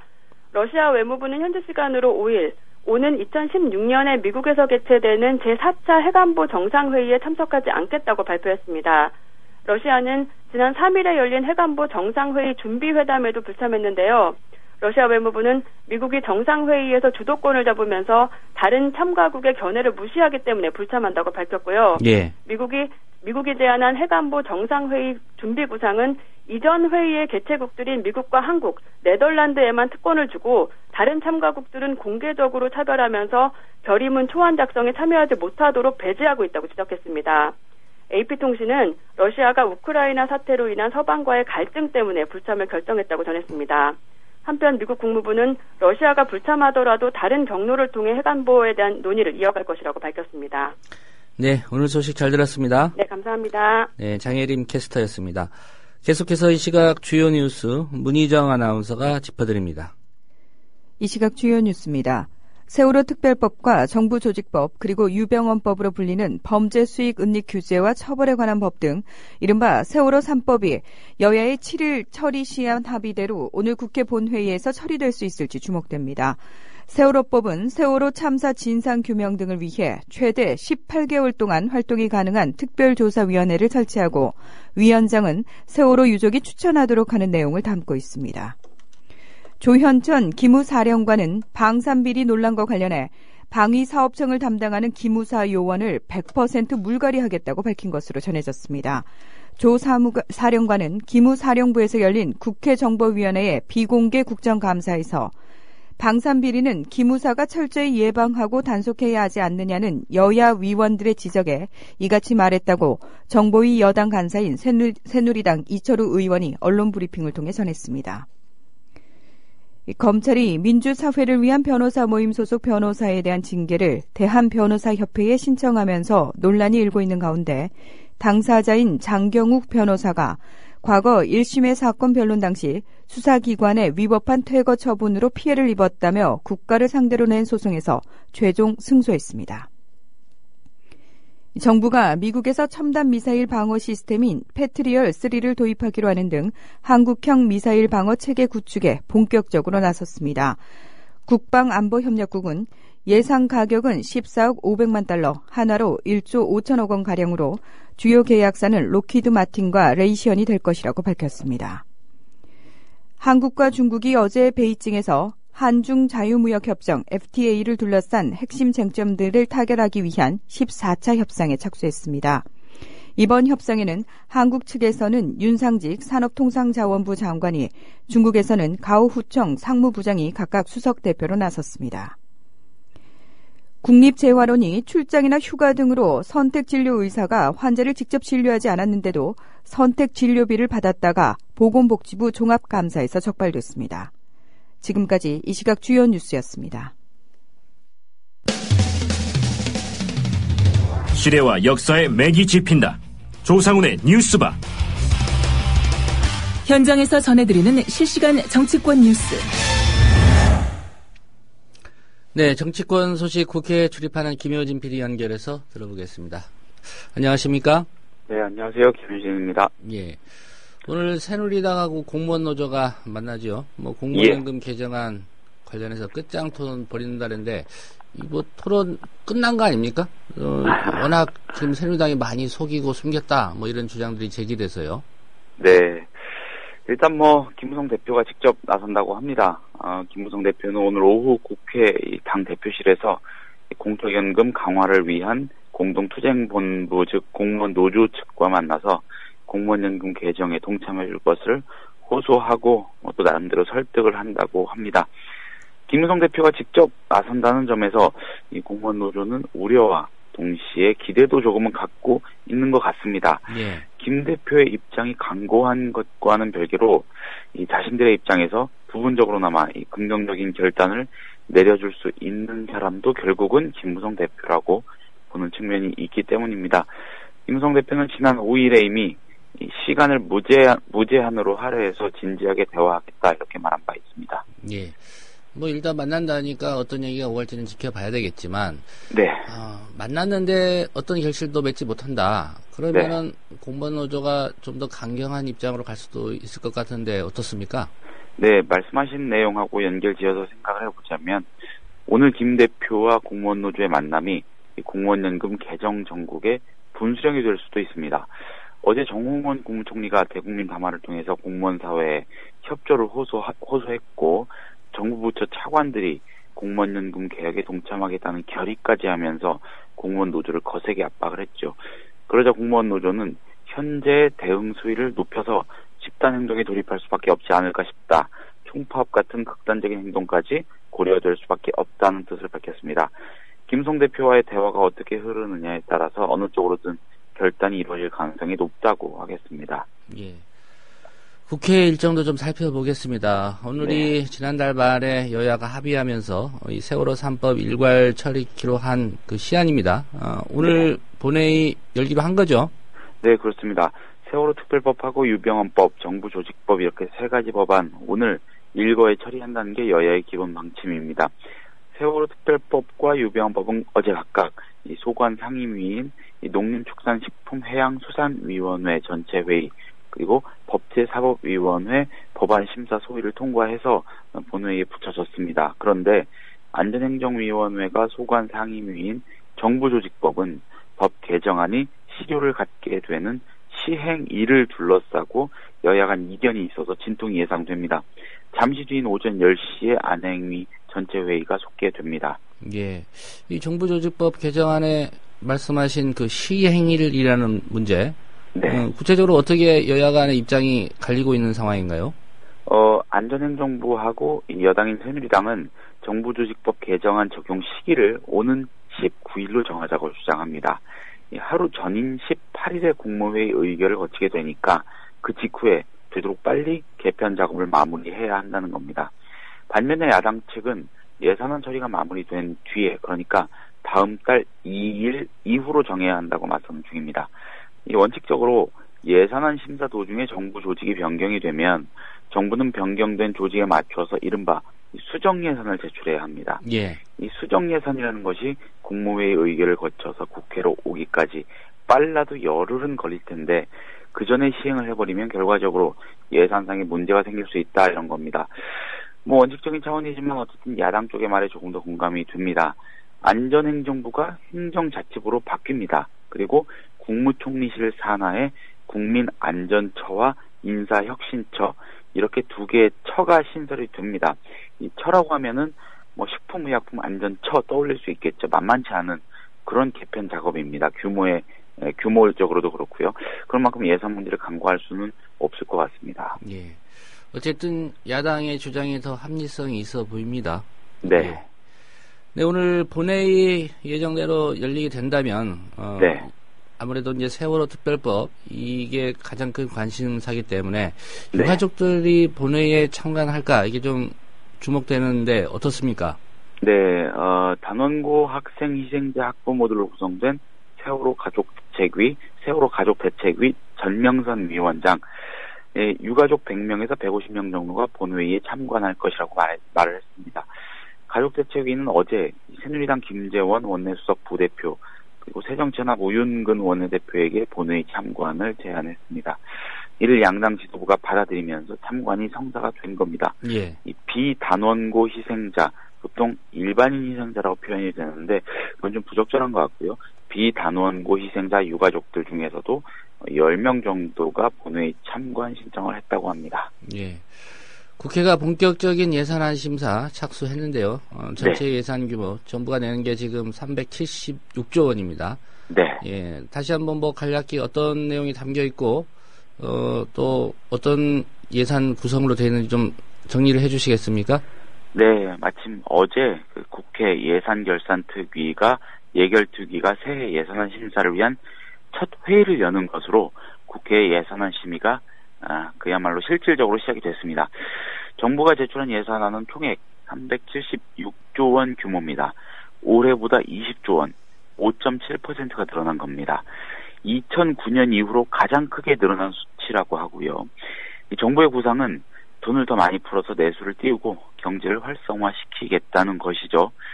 소비가 많이 움츠러들었으니까 정부라도 씀씀이를 더 키워보겠다 이런 겁니다. 이른바 확장적 거시정책 기조입니다. 부처별로 예산을 좀 따져보면은 보건복지부가 51조, 국방부 28조, 교육부 55조 등입니다.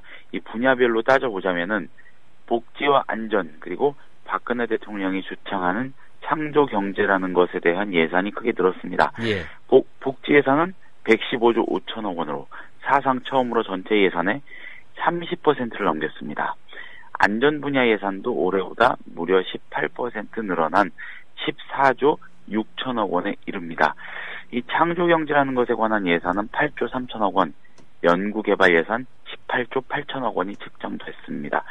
참고로 새정치연합 등 야권은 바로 이 창조경제에 관한 이 모호한 예산의 상당액을 반드시 삭감하겠다면서 벼르고 있습니다. 예.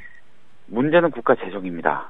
국가 안에 돈이 얼마나 들어있느냐는 건데 다들 잘 아시는 대로 적자폭이 상당하죠. 정확히는 33조 6천억 원입니다. 만약 정부 안대로 예산안이 확정이 되면은 우리나라 빚의 총액은 570조 원으로 늘어납니다. 전문가들은 기하급수적인 증가라고 표현을 할 정도고요. 적자 예산 편성은 2008년 이후 8년째 계속되고 있습니다.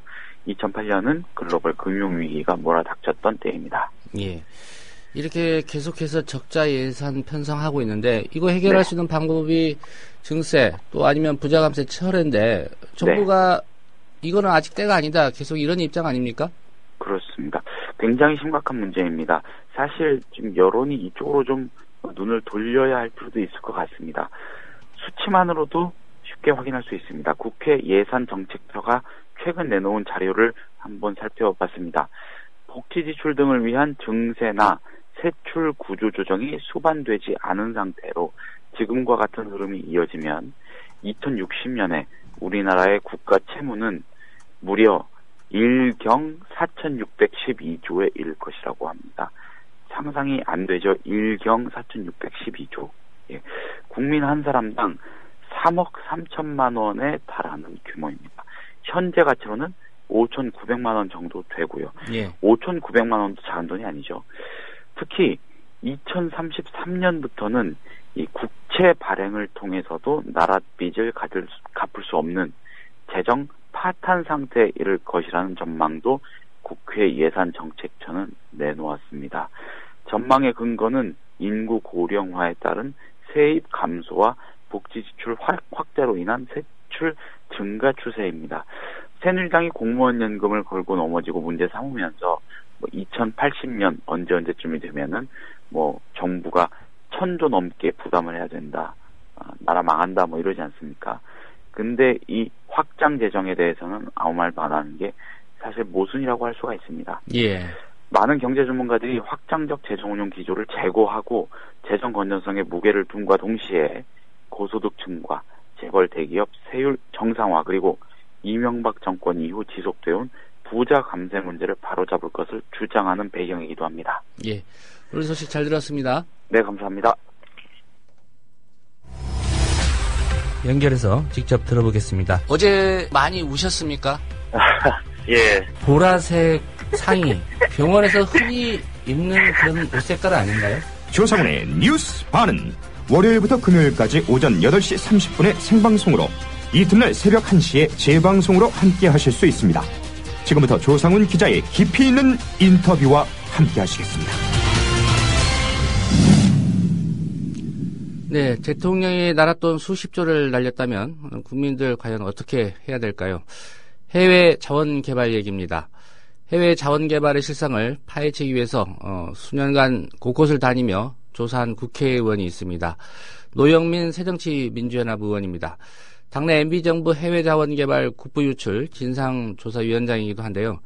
지금까지 파악한 진상 그리고 향후 대응 방안 오늘 들어보겠습니다. 노 의원님 안녕하십니까? 네, 안녕하십니까? 노영민입니다. 우선 상당 기간 노력을 하셨는데 지금까지 그 파헤치신 이명박 정부 해외 자원개발 사업 어떤 것들이 있습니까? 네, 그 자원 외교라고 들어보셨죠? 예. 이명박 대통령 그리고 총리, 특사, 물론 여기서 특사라 하면 이상득 전 의원, 박영준 전 지식경제부 차관을 얘기합니다. 그러니까 한 소위 VIP 자원 외교를 했습니다. 총 35건의 MOU가 체결되었고 그때마다 대대적인 지적 홍보를 했었습니다. 예. 현재 이 중에서 2건만이 사업이 지속되고 있고 나머지는 사실상 아무런 성과 없이 종결되었습니다. 이 예. 2건도 지분 투자한 것인데 현재까지는 수익이 한 푼도 없습니다. 이조차 앞으로 조만간 철수할 것으로 예측되고요.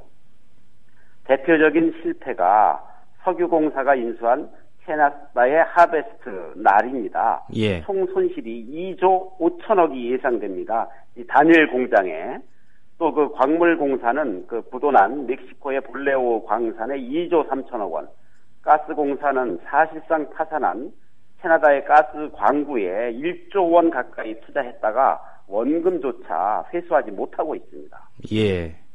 35건인데 지금 계속되고 있는 게 2건에 불과하고요. 예. 네. 이명박 대통령이 사업을 해서 그렇습니까? 2조 5천억, 2조 3천억 이렇게 손이 큽니까? 글쎄, 국가를 수익 사업의 대상으로 생각을 했는지 잘 모르겠습니다. 예. 말씀하신 금액들 다 합하면 이른바 그 자원외교 이런 사업들에 쏟아부은 나라 돈이 총액 규모로 얼마나 됩니까? 현재까지 확인된 것만 예. 36조가 넘습니다. 36조 원이요? 예, 이명박 정권 하에서 석유공사, 가스공사, 광물공사 등 자원개발 공기업 그리고 성공불 융자로 민간에 지원해서 투자된 신규 투자만 378억 달러입니다. 예. 총 41조였죠. 이 가운데 5조가 회수됐고 36조가 사라졌습니다. 근데 여기에 계속 사업으로 추가 투자된 것이 있습니다. 마다가스카르의 그 니켈광이라든지 이런 거죠. 그리고 한전과 발전 자회사들이 해외 자원 개발에 투자한 것까지 포함하면 국부 유출 규모는 더욱 늘어날 겁니다. 예. 대부분 적자 발생, 개발 실패로 손실이 발생하고 있고요. 문제는 여기에 이명박 정권과 현 정권의 실세가 개입한 권력형 게이트라는 겁니다. 예. 지금 권력형 게이트라고 말씀하셨는데 그러면 단순히 나라 돈이 해외로 빠져나간 것 외에 어떤 개인적인 치부나 비리가 있었다고 보시는 건가요? 이제 그런 것들이 현재 많이 나오고 있습니다. 그것은 이제 저희들이 단계적으로 예. 계속해서 밝혀 나갈 겁니다. 다음 주에도 저희들이 그것과 관련돼서 2건 정도를 새로운 사실을 발표할 예정입니다. 예. 그러면 이건 단순한 무슨 나라 돈이 빠져나간 그런 정치적인 책임을 묻는 단계가 아니라 법적으로도 반드시 책임을 물어야 되는 사안이군요. 그렇습니다. 당연하죠. 예. 그 이명박 정부 당시 상황을 좀 살펴보겠습니다. 그때 네. 정권이 무슨 얘기 했냐면 광물자원 사업이면 무엇이든 투자하라 이런 기조였던 것 같습니다. 왜 그렇게 됐다고 보십니까? 원래 그 해외 자원 개발은 3단계가 있습니다. 첫 번째 단계가 탐사 단계입니다. 예. 탐사 단계는 성공률이 20%가 되지 않습니다. 두 번째는 탐사가 끝나고 경제성이 있는 것으로 이제 확인된 광구에 대해서 개발하는 단계입니다. 이 개발 단계는 이미 경제성이 과학적으로 확인된 것이기 때문에 성공 가능성이 거의 90%에 육박을 하죠. 그리고 마지막은 생산되고 있는 광구인데 이것은 현재 생산되고 있는 그 회사에 대한 지분 투자나 인수를 통해서 그 접근하는 거기 때문에 바로 이익이 실현되는 겁니다. 예. 그런데 이명박 정권의 해외 자원 개발은 대부분 탐사가 끝난 개발과 생산 광고였습니다. 탐사 광고는 일부에 불과했고요. 그리고 탐사 광고라 하더라도 5년 이내에 성패가 판가름 납니다. 예. 네, 자원 외교가 2008년 시작되었기 때문에 지금 바로 그 탐사 광고조차도 그 성패가 결정되는 그런 때입니다. 그런데 지금 바로 대부분 실패나 손해를 보고 철수하고 있고요. 예. 정리 과정에서 돈만 더 들어가는 그런 기업만이 남아있는 겁니다. 당시 홍보용이었죠. 무리하게 단기간에 이것을 추진하려고 하다 보니까. 그리고 예. 또 거기에 정치권, 특히 청와대가 실질적으로 나서서 추진하는 것에 대해서 의혹이 많은 겁니다. 예. 그때 이 해외 자원 개발 담당했던 사람들은 요즘에도 이런 주장합니다. 일단 투자를 했으니까 이 자원 개발이라는 건 단기간에 어떤 수익이나 효과가 나는 게 아니니까 좀 기다려봐라. 근데 그 말이 맞지 않다는 얘기군요. 그렇습니다. 현재 남아있는 것 중에서 그 향후 수익이 예상되는 게 별로 없습니다. 그 운영권을 가지고 있는 것 자체로 밑빠진 독에 물 붓기로 끝없이 돈을 투자해야 되는 대부분 그런 것들이 남아있는 겁니다. 예. 그렇기 때문에 박근혜 정권 들어서서 지금 뭐 하루라도 빨리 철수시키려고 하고 있는 겁니다. 예. 그 앞서 노 의원님이 말씀하신 이게 이제 개인적인 어떤 비리와도 좀 연관고리가 있는 게 좀 드러나고 있다. 조만간에 이거 밝힐 거다 말씀하셨는데 다시 그 이명박 정부 어떤 실세들의 이름이 좀 나오고 있습니까? 네, 뭐 많은 사람들이 지금 관련된 것으로 그렇게 지금 제보가 되고 있습니다. 예. 이 당 차원에서 이제 어쨌든 공개적으로 밝힌다 이 말씀이죠? 네, 그렇게 할 예정입니다. 예.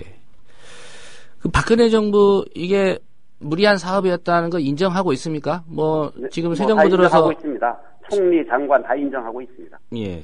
그럼 이 문제 이제 어떻게 해야 되겠다는 거는 정권 차원에서 좀 가닥을 잡았다고 보십니까? 지금 야당에서는 이거 국정조사 청문회 하자 이런 입장인데요. 네, 저희들은 뭐 국정조사를 해야 되고 그 국정조사에 대해서 새누리당이 거부하지 못할 거라고 생각합니다. 예. 만약에 이런 천문학적 그 단군 이래의 정말 최대의 국부 유출 사건인데 이것에 대해서 그 새누리당이 옹호한다면 저는 뭐 현 정권도 이명박 정권을 원해 뭐 승계한 정권이지만 공범 관계라고 단정하고 싶습니다. 예. 어떤 야당의 입장 뭐 구체적으로 들어보셨습니까? 이 부분 국정조사 관련해서. 네, 아무튼 뭐 국정조사에 대해서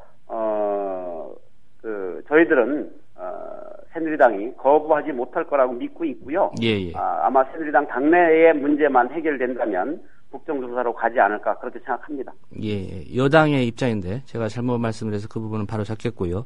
네. 한 가지 지금 문제가 박근혜 정부 지금 경제 최고 책임자죠. 최경환 부총리요. 근데 문제는 이제 이명박 정부 때 이분이 그 자원 외교 실무적으로 담당했던 부처의 수장이었습니다. 지경부 네, 장관이었는데 최경환 장관이 뭐 국회에서 여러 가지 얘기도 하고 했습니다. 근데 뭐라고 얘기합니까? 최경환 장관은?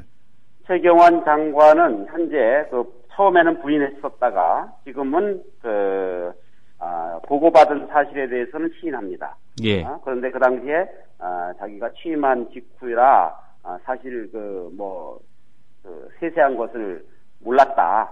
뭐 이렇게 하고 있습니다만 저희는 그렇게 믿고 있지 않습니다. 예. 당시 이 하베스트 날은 초미의 관심사였고요. 석유공사는 이것을 인수하는 것이 법에 어긋나는 것으로 판단했었습니다. 따라서 자신들에 대한 지휘 감독 권한을 가지고 있는 당시 지식경제부 장관 최경환 장관의 동의, 사실상 승인이죠. 없이는 이것을 하지 않으려고 했다고 당시 석유공사 사장이 국정감사에 나와서 증언을 했었습니다. 예. 그런데 최경환 장관이 사실상 승인을 했다라는 것이 밝혀졌기 때문에 저는 최경환 부총리의 책임이 가장 크다고 생각합니다. 예. 특별히 이 이명박 정권 시절 해외 자원개발 관련해서 지금까지 책임진 사람 한 명이라도 있었습니까? 없었습니다. 말단 직원들한테 지금 책임을 전가하고 있지요. 예. 이제 권력의 실세들은 공기업 사장한테 떠넘기고 있고요. 공기업 사장들은 또 이사회, 그리고 밑에 직원, 이렇게, 책임을 지금 떠넘기고 있습니다.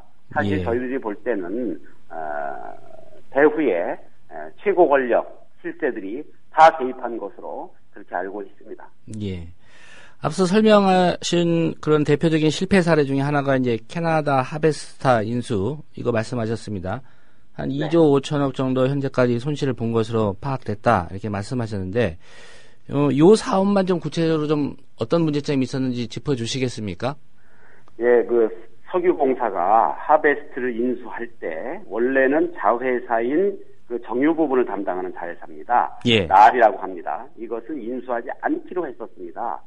그런데 어떠한 이유에서인지 저희들은 권력 실세의 압력이라고 생각합니다만, 예, 이것을 인수하게 됐습니다. 사실 이 회사는 원래 페트로캐나다가 하베스트에 1달러에 매각했던 회사입니다. 1달러예요? 1달러, 예. 이것을 1조 3천억에 인수합니다. 그리고 지난 5년간 추가 비용으로 지출된 것만 6천억입니다. 그러니까 금융 비용만 제외한 원금만 2조 가까이 들어갔습니다. 예. 현재 매각의 최종 단계에 접어들었습니다만 한 7,800억 정도 회수할 것으로 알려져 있는데요. 이게 다음 주에 최종적으로 매각이 아마 발표될 겁니다. 예. 그러면 이제 저희들이 그것에 대해서 다음 주 초에 매각 내용에 대해서 자세히 밝힐 예정입니다만 이 매각 과정에서 새로 밝혀진 또 엄청난 손실이 또 우리가 떠안게 되어 있습니다. 예. 그래 그것만 해도 또 한 5, 6천억 될 겁니다. 이렇게 예. 되기 때문에 정말 우리가 철수하는데도 수천억 원의 돈을 떠안고 부채를 떠안고 철수하는 그런 지경입니다, 지금. 예.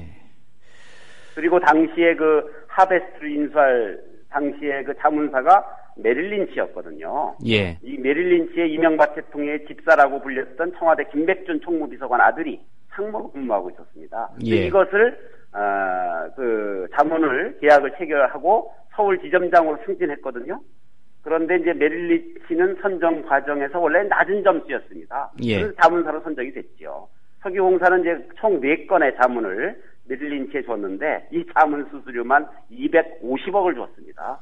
그리고 이 자문 프로젝트에 대해서 이것도 저희들이 다음 주에 밝힐 예정입니다만 예. 총 12조 3천억 원이 투자되었죠. 예. 그리고 6천억 원 정도만 회수했습니다. 예. 결국 여기서도 역시 또 12조를 날려버렸습니다. 예. 모든 국부 유출이 다 권력의 실세들과 연결되어 있습니다. 예. 다음 주에 발표하신다고 하셨는데 지금 대략적인 언급은 해주신 것 같습니다. 네, 그렇습니다. 네. 예, 알겠습니다. 지금 야당 입장에서는 이거 국정조사 해야 되고 또 청문회까지 해야 된다 이런 말씀이신데요. 결국은 핵심이라고 할 수 있는 이명박 정부, 이명박 대통령 포함해서 실세들 이 청문회 세워야 되는 거 아니냐 이런 의견들이 나올 것 같은데 과연 여당이 이 부분까지 받아주겠느냐 여기에 좀 물음표가 달리게 될 것 같은데 어떻게 보십니까? 저희들은요 이것이 이제 진실이 하나씩 규명될수록 국민들의 분노가 하늘을 찌를 거라고 생각합니다. 절대로 새누리당이 이명박 대통령의 증인 출석을 막거나 예. 이명박 대통령을 비호하는 그런 어리석은 행동을 하지 않을 거라고 생각합니다. 이명박 대통령은 반드시 증언대에 세울 겁니다. 예. 정치권에서 이런 얘기가 최근에 좀 돌았습니다. 이른바 사자방 국조, 4대강, 그다음에 이 자원외교, 그리고 이제 방산비리, 이거하고 공무원연금 개혁안을 정치권에서 여야 간에 좀 빅딜을 하는 거 아니냐 이런 얘기 있었는데 이 부분은 사실인지 하고요. 또 만약에 그런 논의가 있다면 어떻게 보십니까? 예, 이 사자방 국정조사는 국부 유출에 대한 부정부패, 비리 의혹을 밝히자는 겁니다. 예. 공무원 연금과 연계하는 것은 맞지 않고요. 절대로 공무원 연금 개혁안과 빅딜을 하지 않을 겁니다. 예. 공무원 연금 개혁안은 개혁안대로 가고 예. 이 국정조사는 반드시 또 관철시키겠다 이런 말씀이군요. 예. 알겠습니다. 지금 당 진상조사위원회 꾸리고 있는데요. 일단은 다음 주 좀 구체적인 어떤 비리 사례들 좀 밝힌다고 말씀하셨으니까요.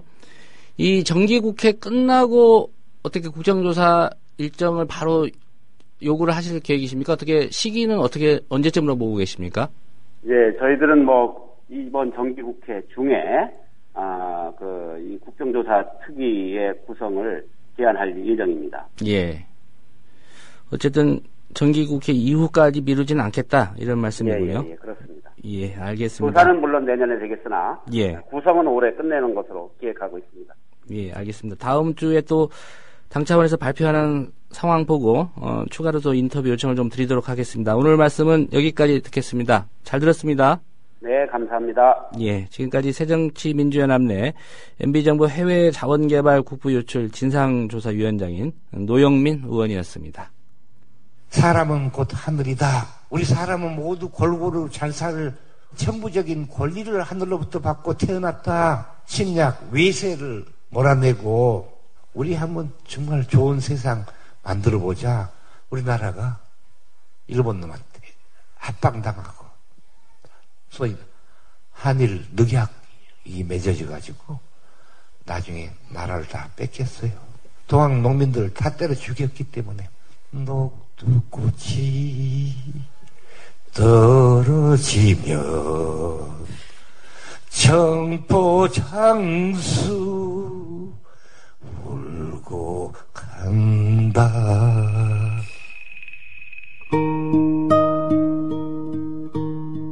농림부 장관을 지냈던 김성훈 미디어 협동조합 초대 이사장의 말이었습니다.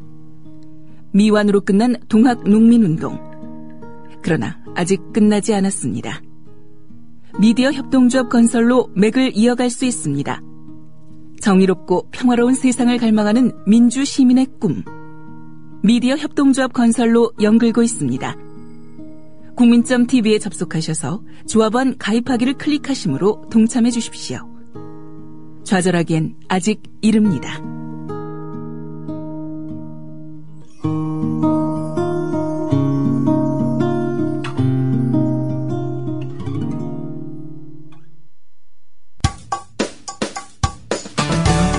미디어 협동조합 사무국장 조상훈 기자가 진행하는 국민라디오 아침 시사 프로그램 조상훈의 뉴스바와 함께하고 계십니다.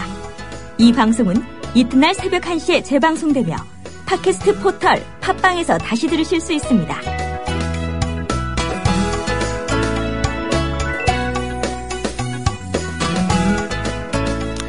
네, 5년 전 경북 경주 월성 원자력발전소에서 발생한 폐연료봉 추락사고가 최근 알려지면서 원전에 대한 주민들의 불안감 또 불신 더욱 커지고 있는 그런 상황입니다. 이번 사건을 처음 알렸고 또 어제는 월성 원전 현장에 직접 다녀온 정의당 김재남 의원 연결해서 말씀 들어보겠습니다. 김 의원님 안녕하십니까? 네, 안녕하세요. 정의당 김재남입니다. 예, 잘 다녀오셨습니까? 김 의원님? 네네. 예. 안녕하세요. 어제 현장 다녀오셨는데 네. 무엇을 좀 확인하고 싶으셨는지 현장 간 목적이 있었을 텐데요. 이 사고가 이제 사용 해결료 파손 사고인데 2009년에 일어났던 일이 왜 지금까지 알려지지 않았는지 그래서 저희는 이제 은폐 의혹을 갖고 있었기 때문에 예. 그 은폐에 문제가 있었는지 좀 확인하러 갔었고요. 또 하나는 이러한 그 사용 해결료가 이탈해서 떨어져가지고 그 손상되는 사고는 국내 최초로 있을 수 없는 일인데 예. 이 사고가 어느 정도의 위험성, 중대성을 가지고 있었는지에 대해서도 확인을 좀 하려고 했었고요. 또 굉장히 그 높은 그 고열과 고방사능 환경에 작업자가 직접 들어가서 수습을 했었다는 사실은 있을 수 없는, 상상할 수 없는 그런 일이 일어났는데 예. 그런 이제 작업장에 노출됐던 작업자를 그렇게 직접 작업하도록 누가 지시했으며 어떤 그 매뉴얼에 따라서 이루어졌는지 이런 것을 확인하러 갔었고요. 확인하는 과정에서 보니까 하여튼 이런 일은 국내 최초로 일어난 일이었습니다. 뭐 이런 일이 일어나지는 않았어요. 핵연료봉이 바닥에 떨어져서 파손되는 일은 처음 있었던 일이었고 또 현재 그 작업 그 연료실 방출 쪽, 그러니까 사용 해결료가 떨어졌던 그 현장은 그 방사능 계측기가 거의 그 계측기 이상으로 굉장히 고농도의 고방사선이 방출됐었던 것도 좀 확인을 할 수 있었습니다. 예. 뭐 한수원은 이게 백색 경보라든지 청색 경보 이런 것을 타고는 관계가 없다 이런 얘기를 했었는데 저희는 이제 그 함께 가신 분들하고 질의하고 현장을 검증하면서 많은 좀 의혹들을 확인하는 그런 계기가 됐습니다. 예. 그 가지셨던 궁금증들은 대부분 해소가 됐고요. 아직 그 해소가 다 됐다고 볼 수는 없고요. 예. 앞으로도 더 해결해야 할 일들이 좀 많은데요.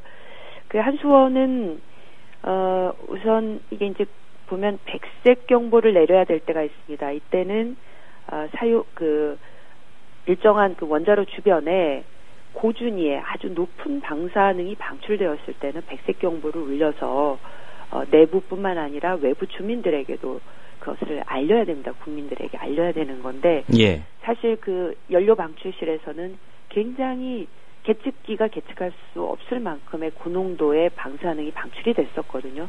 저는 그렇기 때문에 이것은 백색 경보를 울렸어야 되는 상황이다 이렇게 얘기를 했고요. 예. 또 사용 핵 연료봉이 바닥에 추락이 돼서 파손까지 가능했던 사건이었기 때문에 사용 후 핵연료 손상 사건은 청색 경보, 백색 경보보다 한 단계 높은 청색 경보를 내려야 되는 상황이었습니다. 그래서 청색 경보까지도 갈 수 있었던 상황이었다.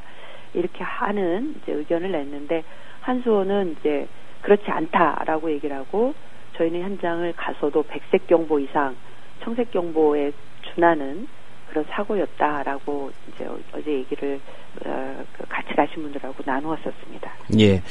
그 원전 측, 그러니까 한수원이 좀 어제 현장 조사에 좀 협조적이었습니까? 관련해서 저희가 요청한 자료는 일단 다 준비를 해서 저희들한테 제출을 했었고요. 예. 또 그 당시 사고가 났던 현장도 저희가 들어가서 지금 이제 월성 원전 1호기는 수명 연장 심사를 위해서 2년 정도 가동을 지금 멈춰 있는 상태입니다. 예. 그래서 저희가 현장 접근이 좀 용이했었고요. 그래서 그런 점들이 이제 협조를 했고 또 현장에서 제가 당시 그러면 왜 이것을 이런 문제가 있었는데 보고하지 않았느냐라고 했더니 이것은 규제기관의 보고 대상이 당시 아니었기 때문에 보고하지 않았다라고 얘기를 했습니다. 예. 그러나 그 현장에는 원자력 안전 기술원의 주재관이 항상 주재하고 있습니다. 근데 그 원자력 안전 기술원 주재관이 현장에 주재했는지조차도 좀 확인이 되지 않을 뿐만 아니라 다음 날 원자력 안전 기술원 주재관에게 보고된 것은 특이사항 없다. 이런 정도로 그야말로 이런 내용을 봤을 때는 게 은폐 의혹이 있었다. 저희는 이렇게 얘기를 했고요. 예. 또 당시 이런 엄청난 사고가 일어난 현장에 월성 1호기를 책임지고 있는 발전소 소장은 이 사건을 수습하는 전 과정이 거의 11시간 이상 걸렸는데 사실 초기에 잠시 있다가 상황이 종료되지 않았음에도 불구하고 현장에 있지 않았습니다. 그러니까 발전소장이 전체적으로 책임 있게 이 문제를 지휘하고 수습하지 않았던 이런 사실도 좀 확인을 할 수가 있었습니다. 예, 그게 책임을 방기한 겁니까? 아니면 좀 위험할 것 같아서 미리 떠난 건지 그거는 혹시 파악해 보셨습니까? 제가 볼 때는 위험할 것 같으니까 떠났다기보다는 이제 책임을 좀 방기했다 저는 이렇게 보고 있습니다. 그러니까 이런 중대한 일을 정확하게 수습하는 그런 책임을 다하지 못한 것으로 좀 보고 있고, 예. 또 해당 현장의 주재관이 이렇게 주재를 했어야 함에도 불구하고 주재관이 있었는지조차도 그리고 특이사항 없음 이렇게 보고할 정도라고 하는 이거는 좀 무감각을 넘어서 무책임 그리고 더 나아가서는 은폐 의혹까지 저희는 이제 보고 있는 거죠. 예. 당시 이게 규제기관에 보고할 만한 사안이 아니었다 이런 입장이었다고 말씀하셨는데요. 네. 예, 지금도 그 입장에 변함이 없는 겁니까? 아니면은 이거 중대한 사고였는데 그때는 미처 놓쳤다 이런 입장입니까? 그래서 제가 어제도 현장의 월성원자력 본부장 그리고 또 월성 1호기 이제 현 발전소장에게 확인을 했습니다. 이 사고는 어떤 정도의 사고인가? 그러니까 이런 사고가 과거에도 있었냐?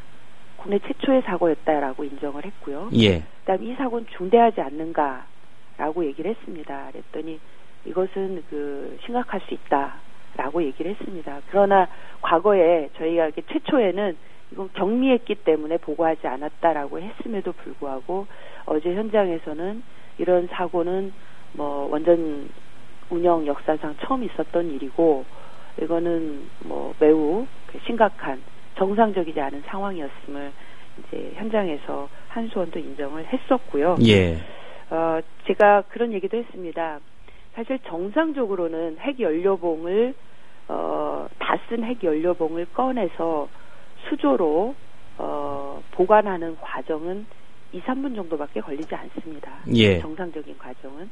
그러나 이게 이탈이 되고 또 이탈될 연료봉이 어디 있는지 확인이 안 돼서 찾고 그다음에 그 엄청난 열과 고방사선을 방출하고 있는 이 연료봉을 찾아서 수조에 넣기까지 경보가 11시간 울렸습니다. 물론 경보음을 꺼두었다고 하지만 이 경보 상태가 11시간 이상 고방사능 환경에 노출돼 있었기 때문에 이건 매우 중대하고 아주 매우 비정상적인 그런 상황이었던 거죠. 예. 그런 상황에 대해서는 한수원도 인정을 했었습니다. 예. 가장 좀 궁금한 게요. 네. 당시 이제 엄청난 양의 방사선에 피폭된 직원 얘기인데요. 네. 일단 그 직원이 피해를 입은 직원이 한 명이라고 지금까지는 확인이 된 겁니까? 정확하게 좀 알아야겠습니다만 그 작업장에 이제 연료 방출실인데요. 그 작업장이 예. 핵연료봉이 이탈됐던 연료 방출실은 어제 저희가 가봤을 때 거기는 경납 건물로 차폐되어 있는 밀폐 공간입니다. 예. 통제 구간이죠. 사람이 그 작업이 이루어지는 핵연료봉이 이송되는 과정에서는 절대로 사람이 들어갈 수 없는 그런 환경입니다. 원래 들어가면 안 되는 공간인 거죠?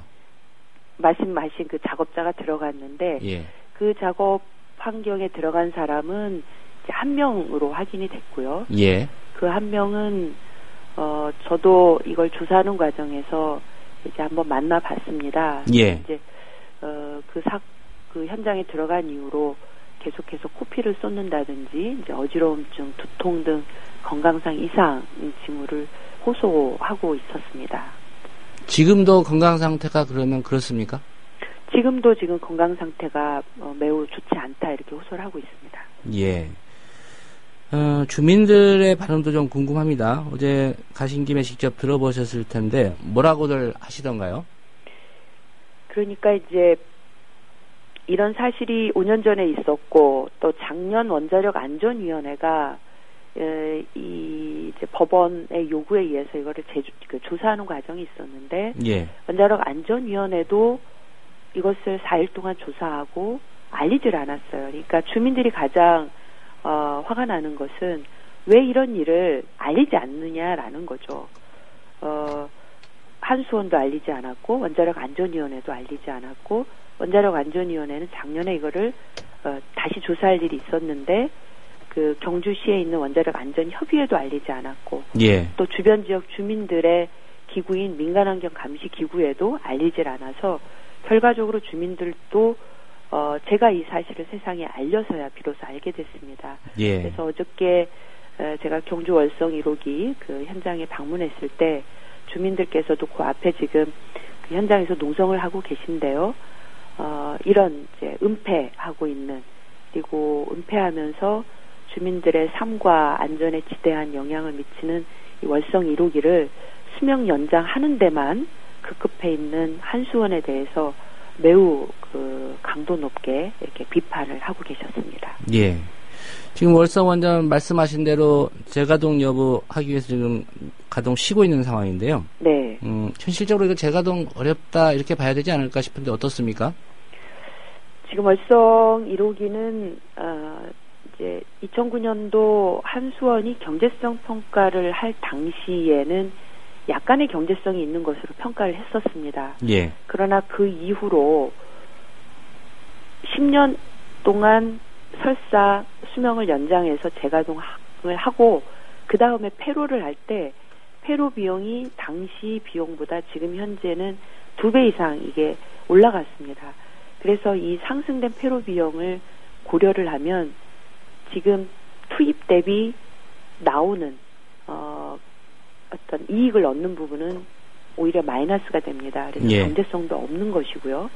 더 큰 문제는 월성 1호기 그 주변 거의 1km 바깥의 주민들이 인접해서 살고 계신데 바로 이런 주민들의 생명과 안전을 담보로 수명 연장을 한다면 주민들의 그 안전은 오히려 10년 이상 이렇게 후퇴를 하는 건데요. 예. 월성 1호기가 있는 곳은 활성 단층대로 지진이 그 일어나는 지역으로 확인이 되어 있고 또 여러 가지 지역 주민들에게 그 삼중 수소와 같은 방사능 물질이 이제 누출이 되고 있는데 그 삼중 수소와 같은 방사능 물질을 걸러내는 그런 능력도 월성 1호기는 대단히 떨어져 있는 그런 상태에 있고요.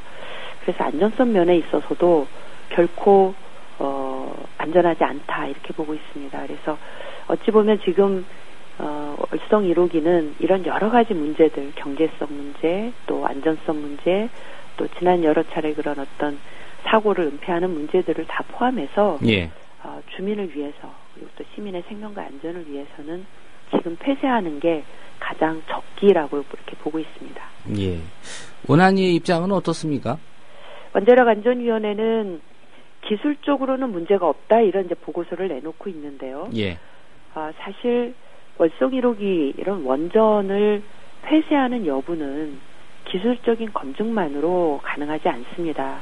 무엇보다 중요한 것은 과연 그 주변 지역에 살고 있는 주민들이 수용하느냐 하는 주민 수용성, 국민 예. 수용성을 가장 우선해서 고려를 해야 되는 것이죠. 예. 그래서 그 지역에 있는 지자체장 또 지역 주민들의 수용성 이런 것을 지금 고려한다면 폐쇄를 해야 되는데 이제 원자력안전위원회는 기술적으로 문제가 없다. 그 얘기만 하고 있는 답변만 상황입니다. 내놓고 있어서 저희는 예. 지금 동의하기가 어렵습니다. 알겠습니다. 예, 어제 직접 현장까지 다녀오시고요. 오늘 말씀 잘 들었습니다. 네, 감사합니다. 예, 월성 원전 5년 전 사고였습니다만은 예, 추적하고 있는 정의당 김재남 의원과의 인터뷰였습니다. 네, 오늘 뉴스바가 준비한 소식은 여기까지입니다. 지금까지 제작의 김용민 PD였고요. 저는 조상훈이었습니다. 예, 주말 잘 보내시고요. 저희는 다음 주 월요일 오전 8시 30분에 다시 인사드리겠습니다. 함께 해주신 여러분 고맙습니다.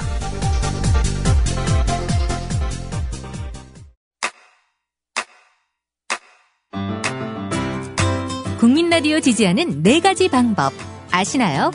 다운로드하기, 별점 주기, 댓글 달기, 구독하기. 국민라디오를 보다 많은 이들에게 전할 수 있는 가장 손쉬운 방법. 다운로드하기, 별점 주기, 댓글 달기, 구독하기. 잊지 마세요. 다운로드하기, 별점 주기, 댓글 달기, 구독하기.